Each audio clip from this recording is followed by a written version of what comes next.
Russia has spent more than 1,500 days trying to capture one tiny Ukrainian village. Tanks, artillery, drone swarms, thousands of soldiers, and it still hasn't won. This is just another failed assault. It's one of the clearest examples of why Russia's invasion has become a war of staggering losses and shrinking returns. And despite throwing almost everything at it, the Kremlin still can't take it. The village in question is named Mala Tokmachka, and it's not the kind of place that stands out on a map. Measuring up at barely 3 square miles, 8 square kilometers, and home to a little over 3,000 people prior to the invasion, it's situated in the Polohi district in central Zaporizhzhia, about 37 miles or 60 kilometers from Zaporizhzhia city itself. It has no widely known landmarks or notable attractions. Before the war, it was best known locally for its brick factory, where many residents once worked. In short, it's so much like so many of the countless other Ukrainian settlements dotted across the country, literally hundreds of which have been captured by Russian forces as the years have gone by. Yet this place, which appears so utterly unremarkable at first glance, has been compared to some of the most famous locations in military history, from Carthage to Constantinople, Leningrad, Alexandria, Troy, and Verdun. Why? Because it's proven to be almost impossible for Russia to capture and control. Tanks, shells, assault squads, and armored columns, the Kremlin's forces have thrown everything they've got at this tiny place, all to no avail. To this day, it remains in Ukraine's control. To understand how and why, we have to look back at the village's journey since the invasion began. Because it didn't take long for Mala Tokmachka to feel the fury of the Russian army. In fact, it's been close to the front lines of the fighting since the opening days of the war, when the Kremlin's forces rampaged into Zaporizhzhia and swiftly seized dozens of small towns and villages that simply weren't ready for such a large-scale assault. Back then, Mala Tokmachka was just another name in the ever-increasing list of settlements that fell into Russia's hands, as it looked as though Putin would get exactly what he wanted and his so-called special military operation would prove to be an uncontested success. But in the weeks that followed, Ukraine managed to stabilize the situation. Its military and its citizens rose up and fought back, fending off the invaders, pushing the Russians back, and recapturing many of the settlements that had been brutally stolen from them, Mala Tokmachka included. But the story didn't end there. By June of 2022, the village came under heavy fire as Russian shells rained down from above. It was already a small, sparse settlement before the war began, but Russia's bombardment left very little standing. Homes and structures that had been there for decades, even withstanding past tragedies like the Ukrainian famine and Nazi occupation during World War II, were reduced to rubble. The Mala Tokmachka Council building was one of them, and the nearby penitentiary, which had been evacuated earlier in the war, also suffered serious damage. Seeing their home under fire, many locals were forced to flee, and the population swiftly dropped from several thousand to just a couple of hundred people. Many of those were either old, in poor health, or simply didn't want to abandon the place they'd grown up in. Many of them, after all, had lifetimes of happy memories in that place, and have since shared stories with news reporters of how the villagers would spend much of their time in the village itself, playing music, singing songs, tending to their gardens, and talking with their neighbors.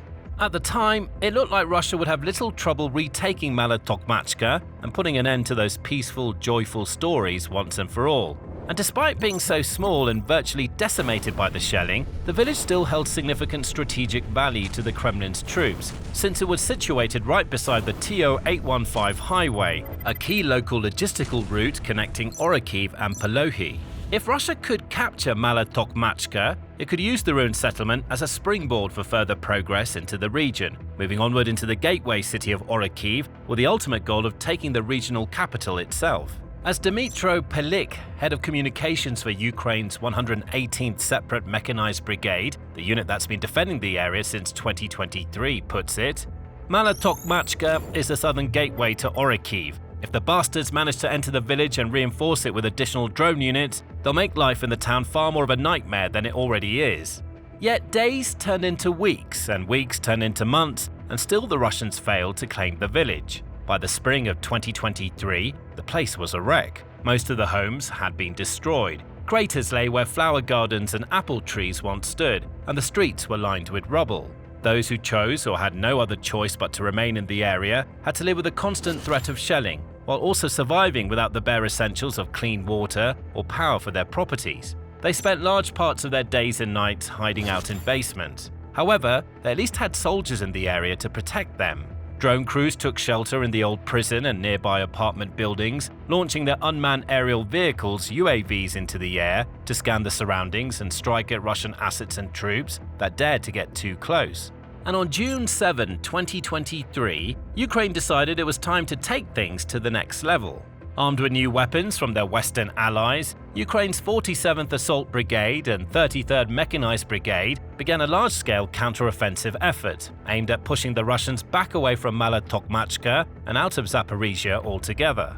Unfortunately, their tactics didn't quite match their ambition to begin with. The opening effort was a disaster. An entire Ukrainian tank column came under anti-tank missile fire while trying to traverse a minefield just outside the village's limits.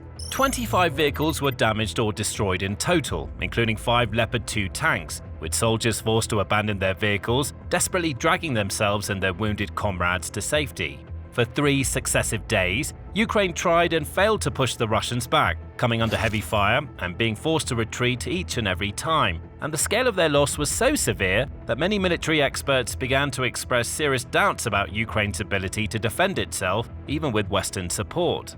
However, as the last few years have proven, Ukraine has a remarkable ability to prove the doubters wrong. After the initial disappointment, its forces regrouped and shifted tactics, which soon led to much more positive results. By the latter stages of the month, Brigadier General Oleksiy Romov stated that Ukrainian forces had regained close to 2 miles of territory in the area.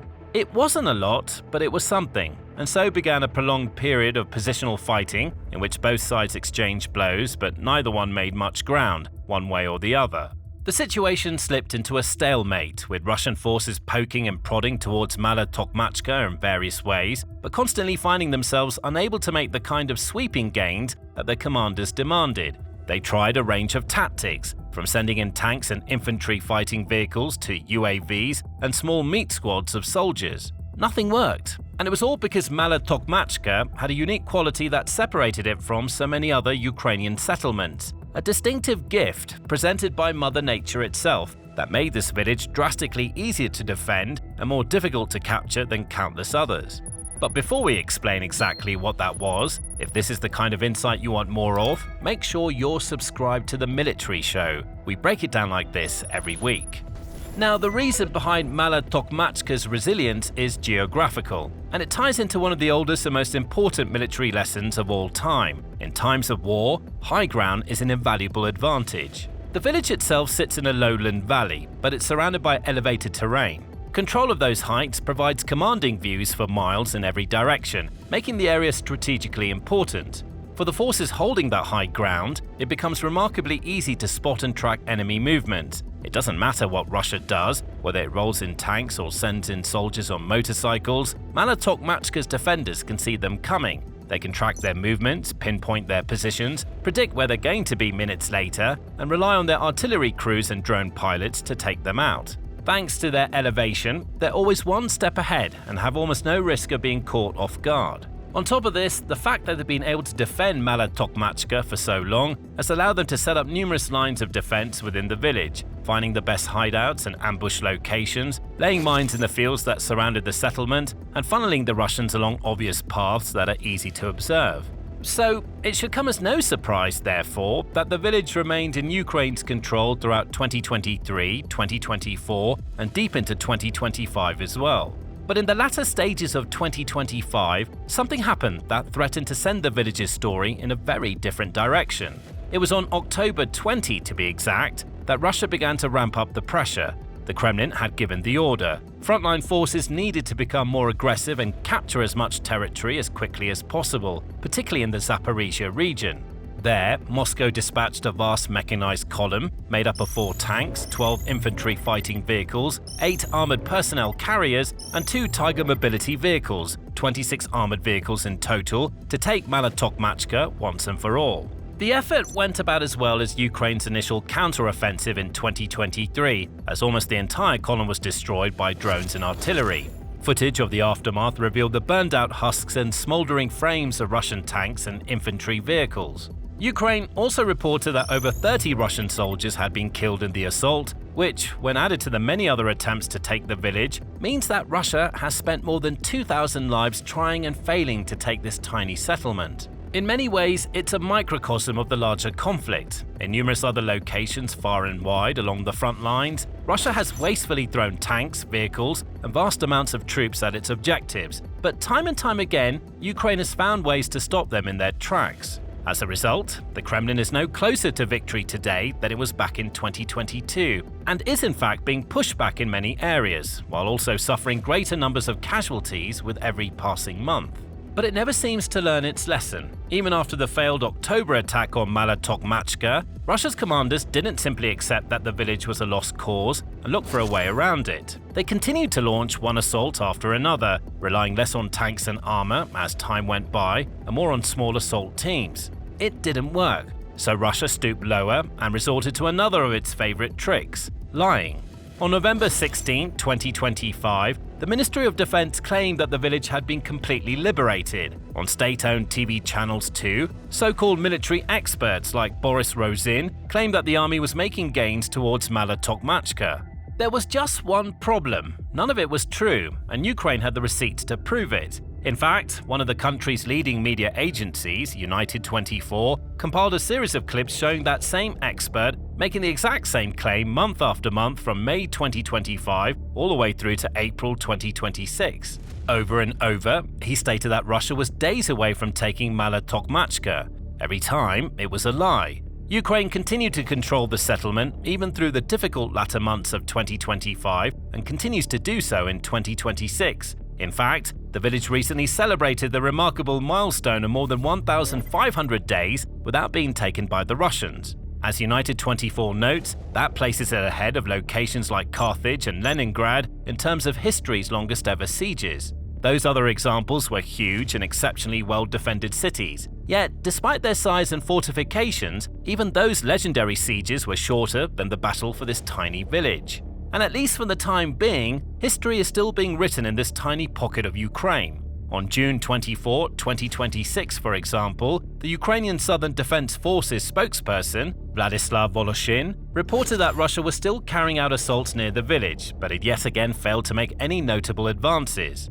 Last week, for several consecutive days, the enemy tried to push Ukraine's defense forces away from Mala Tokmachka and attempted to enter the settlement. To do so, they even launched a large-scale assault using light motorized vehicles on one occasion. The following day, the enemy again tried to storm the positions of Ukraine's defense forces in the settlement, but failed to capture a single meter. They achieved no advance on this section of the front. Days earlier, in late June, a whole platoon, riding more than 20 motorcycles and 10 ATVs equipped with plows, attempted to carve a path through the minefields surrounding the settlement. They also made use of electronic warfare systems in an attempt to cancel out Ukraine's drone swarms. They too failed miserably. Ukrainian defenders wiped out the entire assault squad, killing or wounding an estimated 36 troops without suffering a single casualty. In spite of its countless failures, Voloshin notes, Russia remains fully committed to targeting the village, but the Kremlin is finding it increasingly difficult to organize its assaults. In order to even get men close enough to storm the settlement, for example, Russian commanders first had to transport their troops through the so-called kill zones where Ukrainian strike and bomber drones patrol the skies, seeking and destroying any enemies that enter their fields of view. So, even though the area around Mala Tokmachka remains a very dangerous section of the front, it appears to be far more dangerous for Russia than it is for Ukraine. And that's perhaps the most damning indictment of Moscow's military since the war began. It's supposed to be the second strongest military force on the planet. It's supposed to have world-leading tanks, unbeatable artillery, and near-endless stocks of bombs, munitions, drones, and ammo. It's supposed to have some of the toughest soldiers of all, the kinds of hardened, grizzled veterans who are more than happy to lay their lives on the line for Mother Russia and pay the ultimate price in the service of their homeland. Yet, it can't take Mala Tokmachka.